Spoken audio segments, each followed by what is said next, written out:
Alright team, I'm back at it for the week 3 update. I've chosen to do this one by myself because I'm going to kick off with an important update. Um, there was a bit of chat going around on this Discord server about, well, I'm not going to say chat, it's probably a bit of smack talk from the guys in the old championship. Reckon they can roll with us guys in the premiership, and there seems to be enough support from some of the guys that I'm officially making the call that we will be doing our first relegation this year and promotion between the Premiership and the Championship. Um, no one is exempt. Anyone, it can happen to anyone. You can win one year and you can get relegated the next year, just like in the Premier League, just like in or any league that does relegation. You have to turn up every year, or um, you will be relegated. So the way it will work is that the bottom place team of the Premiership will get relegated to the Championship, and the winner of the Championship will get drawn up into the Premiership. What will happen is that at the end of when the playoffs are on for the Premiership, the bottom 4 teams will they'll get a week off, and then actually, I don't want to make this call. We can either do it as a playoff. Now that I'm thinking about that more broadly, we can either do it as a playoff with the bottom 4 teams, or we can just do the last place record is down after the regular season. So I'll actually leave that up to the Premiership guys to decide. I think that's probably a better way to do it. But yeah, the winner of the Championship, you'll be able to rock it with us. So one other change that will also affect the Championship is that next year the Championship will be exactly the same. This Championship rosters will be exactly the same as the Premiership rosters. So you'll have 2 DLs, 2 linebackers, 1 defensive back, and 2 individual defensive players across any position. You'll get an auction budget of 250, and you'll get a fair budget of 150 throughout the season. So it'll be exactly the same. Um, you guys want the same roster size, all that sort of shit, then you're going to get it. So congratulations! It's good that we've got the league to a place where you feel like we're all confident that we can all rock it against each other. The the championship, it just had many names many years before. Has always been a bit of a slow grind for me trying to find people to fill rosters. Get people who are keen as to start out, and they fade off into the season. But I feel like we've got a really good crew in the championship now that are committed to trying to win. They're engaging, they're trading, they're going hard on waivers, and we've had a lot of people come back for 2, 3, 4 seasons now. So it's really good to see that commitment to the fantasy grind. So I'm excited for this change. It's just making our league even better and better, and it's adding a lot more prestige um, to for the people who will end up winning. Um, so yeah, I'm looking forward to it. I think it's a great change for the league. But anyway, we'll have a look and see what's transpired over the week. Um, so yeah, let's have a look. We'll start with the first division. Well, not the first division, the North Division. For the Premiership, which is myself, Dre, Sam, and Gavin. And we see Gavin wallowing down at 0-3. I really don't know how he's down there. He's doing even worse than Sam, who's sitting on 1-2. So Sam has lost 2 on the trot, Gavin's lost 3 on the trot. Myself, I've won 2 on the trot after getting trounced by Dre week 1. My team's bounced back pretty nicely. And Dre has somehow managed to only have 386 points scored against him. So although he has scored well, he hasn't had much competition. So um, I think he scored about 200 of his 530 points. I think he scored about 230 of those week 1. So his other 2 weeks are looking fairly average. So although he's 3-0, I'm not really liking the position he's in. He's just had a bit of a luck of the draw. Um, so yeah, good tight division, but I think the way this sits right now is not going to be the way the season. Even though Gavin's on 0-3, I wouldn't be ruling him out just yet because this team is still looking very strong. In the South Division, we've got Clarence with two R's sitting on 2-1 alongside Old York Dwarves, which I finally got. He's a New York Giants supporter, and so he's just gone into a reverse Old York Dwarves. New York Giants, Old York Dwarves, if you haven't caught that yet. I clicked to that the other day, so it's kind of nerdy, but cool for you, Eli. And Caleb, the Devontae code 2-1, and then Andy's just. I'm so sorry, Andy. Now he's got no CMC. Um, the season is looking pretty trash for him. So, but yeah, strong division, all 2-1. So it's hard to say who's the strongest. They're all very similar stats. So we'll see who is going to emerge in the top there. Um, yeah, Andy's going to look unlucky. Was looking unlucky there. He's going to be He's already far behind, being on 0-3, and everyone else is 2-1. So good luck getting out of that hole, Andy. And we've got another thing pretty similar in the East Division. So we've got Simon leading his division at 2-1, 526 points scored. Love to see it, Simon. It is awesome. And then Cam and Jeremy are sitting on 2-1 as well, following behind. So healthy scores. Jeremy's had a few points scored against him, like myself and Jira, and Dahan, who we'll get to in a minute. But yeah, another actually, and Xander sitting down 0-3. Looks like we could be losing Xander to relegation this year, boys. We'll see what he can do. See if he can rescue himself out of there, out of that 0-3 hole. With only 398 points scored, it's not looking too good. So good luck, Xander. And then we have in the West Division, Jamie is absolutely creaming it right now. But let's have a look at his team. He scored 639 points, which is clearly the most in the league. He's got Tom Brady. He has hit the jackpot with Cordarrelle Patterson. He's got 13 catches, 21 carries, and also scored 2 touchdowns. So those 2 touchdowns are really nice, but I doubt we'll see him on this 10 touchdown pace for the rest of the season. If he scores 10 touchdowns, I'll be gobsmacked. He's only scored 6 points less than Ezekiel Elliott. So Ezekiel Elliott has got 44 carries, only 7 catches. He scored 2 touchdowns, but those catches proving to be very valuable for Cordarrelle. Adam Thielen balling out. Cooper Kupp 25 balls already. 3 weeks, 25 balls. He is caught. 367 yards, 5 touchdowns. Like, you cannot ask for a better start than that. And then he's hit with Logan Thomas, 12 catches but 2 touchdowns, and that's the crucial thing. Corey Davis had a big week 1, and he's got Chase Claypool, who's caught 15 balls as well. And then on his bench, he's got James Conner, which is real nice. He had a nice game that year. Last week, Manny Sanders. It's a pretty average bench, to be honest, but when you got a starting lineup that's balling out like the way he is, it doesn't really matter.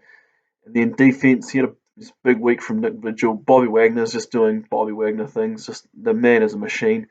Nick Bosa with 3 sacks and Montez Sweat with 2 sacks. So solid points on the defensive line. And then he's got Singleton and Warner and Buda Baker as well. So very consistent. Nothing flashy on defense, but he's getting the consistent points, and then he's getting the big weeks from Cooper Kupp, Adam Thielen, Tom Brady on his offense. So I'm liking Jamie's team right now, and it makes sense why he is the number one scorer in the league and also in his division. So we've got Jira sitting there on 2-1 with a lot of points scored against him, so he could very well be 3-0. Ben Tui at 1-2. And we've got Dahan down at 4-0-3, which is pretty unfortunate, considering he scored 540 points, but he's had the most points scored against him in the league. So he very well could be 3-0 with the performance he's had thus far, but just the way it falls, really. His team doesn't even look that good, to be honest, but he has scored a lot. So unlucky Dahan, I'm sure you'll find your way out of it this week. We've actually got Dehaan facing Xander both on 0-3 this week, which should be a good matchup. And yeah, we'll see if there's been any trades. I don't think there has been. No trades, which is cool. We'll have a look at waivers. Deshaun Jackson for 10, that's nice, but you're not going to see a lot of Deshaun Jackson. He's going to have 3 or 4 weeks this year, but good luck predicting when those are. Kyle Juszczyk, this could be very sneaky, because Kyle Juszczyk could catch a lot of balls out of the backfield while they're struggling with injury. Not a high floor, but he's going to catch 4 to 5 balls as long as they're struggling. So struggling with those injuries. Zach Ertz, $1. I like that. Except I don't like the Eagles. Really, it's a bit like the Cowboys with Dalton Schultz and Blake Jarwin there. There's just so many options. This could have been Zach Ertz's best week, and we missed it. Got Khalif Raymond for 25. Yeah, it's all right. He could be good, could be trash. Royce Freeman for 15. Yeah, it's a good insurance policy in case old Chuba Hubbard goes down. That could be a 3-down roll there if that happens. And nothing else too major by the looks of it here. Yeah, Dalton Schultz for 10. That's solid, but Blake Jarwin could have a week next week. Amari Cooper didn't have a game at all, so those could just disappear. It was very, very much game script. A lot of 2 tight end sets from Dallas, and they played a great game. They were up, so you're going to have 2 tight ends on the field. You're going to be faking the run quite a lot, which is what they did, and they destroyed them in the passing game. So the Eagles' slow linebackers could not keep up with Dalton Schultz. So that is the Premiership. We'll quickly jump into the Championship and see what's happening there. And yeah, so in the North Division, we got Dale Bookworm starting out 3-0. Love to see it, Dale. Backing up. Good results last year, backing up with another good year this year. And Shannon, 1-2, along with Nathan, Uncle Rico, and Lloyd at 1-2. So Lloyd's points are languishing very much. He's only scored 400 points thus far. So it seems like that quarterback strategy isn't not been working for you, Lloyd. So unlucky, mate. We'll see if you can adjust in season. In the South Division, we have Nottera's cousin, number 1 in the league right now.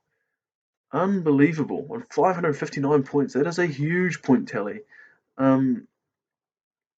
Followed by Max, and then Balake Hansen, and then my ball Zach Ertz.